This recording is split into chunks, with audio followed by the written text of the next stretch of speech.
Welcome back to Central Valley Talk, where we come to tell you what's going on in our community. People say there's nothing to do in Fresno. We find so much to do. We wish we could have a day off of all the things to do. How about COVID? Is that slowing you guys down? Are you finding things to do through COVID? Well, watch Central Valley Talk, and we'll let you know what there is to do, even with COVID.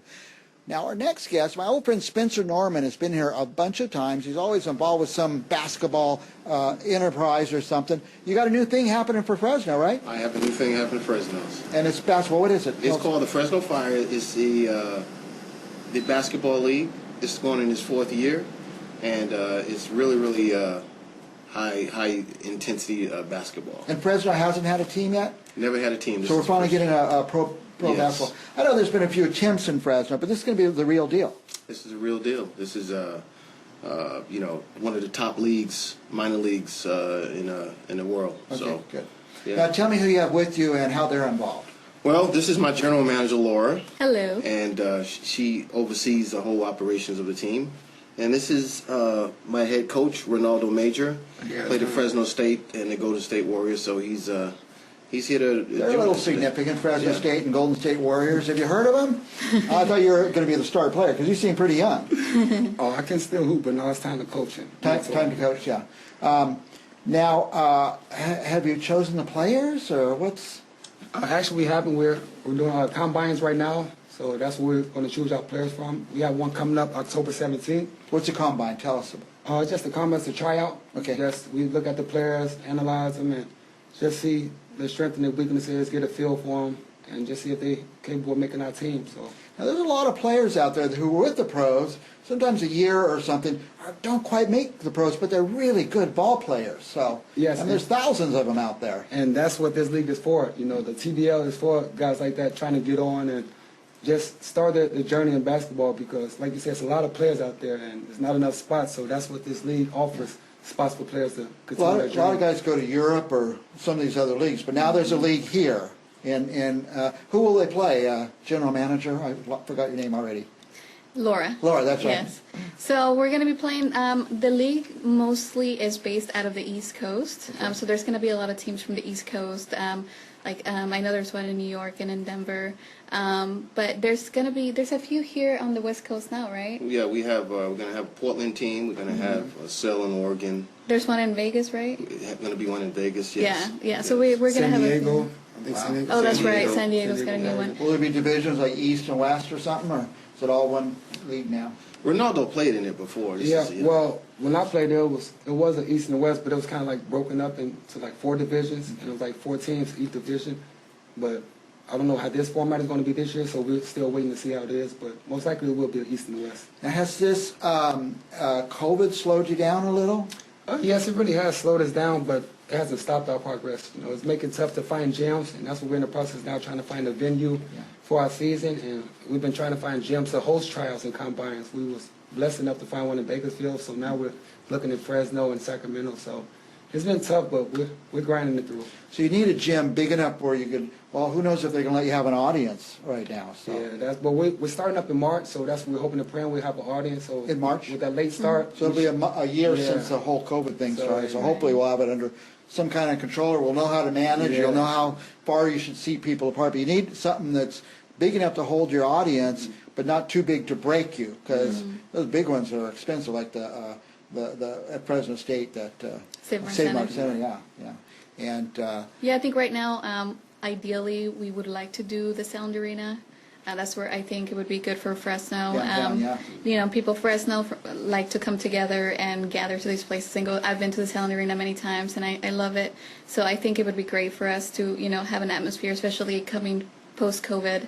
Everybody's going to want to, go out and do stuff. Yeah, so I think it'd be perfect. A big arena like that. Now, how are you finding the prospects? Are they just coming to you? You put it out there, or you have to be out recruiting and talking people into coming? Well, it's a little bit of both.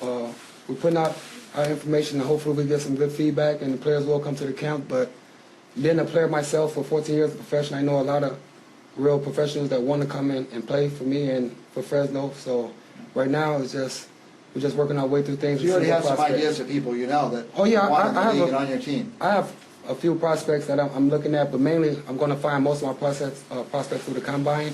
So that's why the combine is so important to attend. You want to see them on the.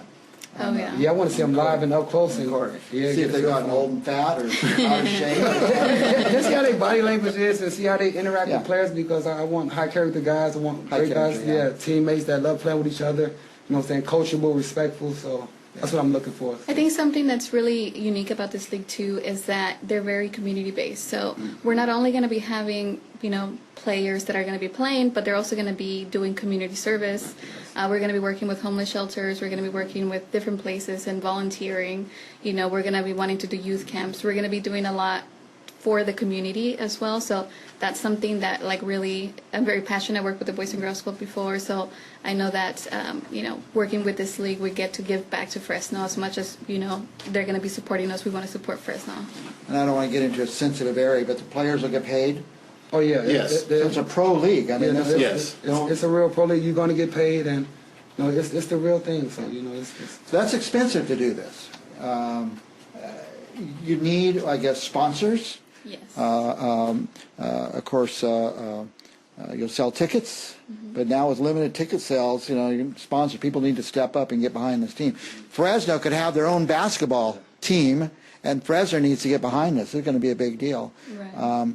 Well, congratulations on doing this. We wish you the best of luck, but we want you to come back more, maybe after the tryouts and stuff, and when you're starting to figure out who's going to be who, and we'll make some of these guys celebrities. We'll get them on the show, the players. Yeah. We love to meet the players. So, and sometimes the fans' relationship with the player, I mean, you get to yell at them from the stands, but you still feel like you know these guys. it's really important. Yes. When we had the Giants farm team here, San Francisco Giants farm team playing baseball, you'd see guys, we saw Panda play here, we saw Bumgarner play here, so it's going to be the same, we'll get to know the players, and that'll be fun. Yeah.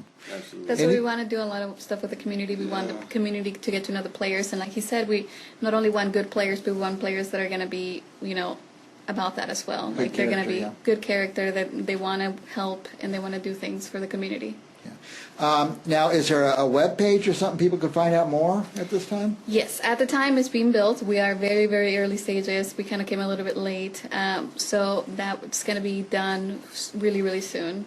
But we do have an Instagram page you guys can follow. It is at Fresno Fire. Also, there's a Facebook page and a Twitter, same thing, the Fresno Fire. Yeah. So. Go Google and type Fresno Fire, see what you guys find. And you can see the logo here. That's a nice logo. Yeah, Yeah. That came out really nice. Especially designed it. Oh, Fresno really? Fire. Yeah. Last thoughts? Just support. How about that? Everybody support the Fresno Fire. Come out, support us. A lot of people are hearing about this for the first time, and they're going to be excited about it. I'm going to spread the word. We're excited, so hopefully come out, support us, and we're ready to get this thing rolling. Very good. Thanks for coming on. We'll be back with more Central Valley Talk right after this.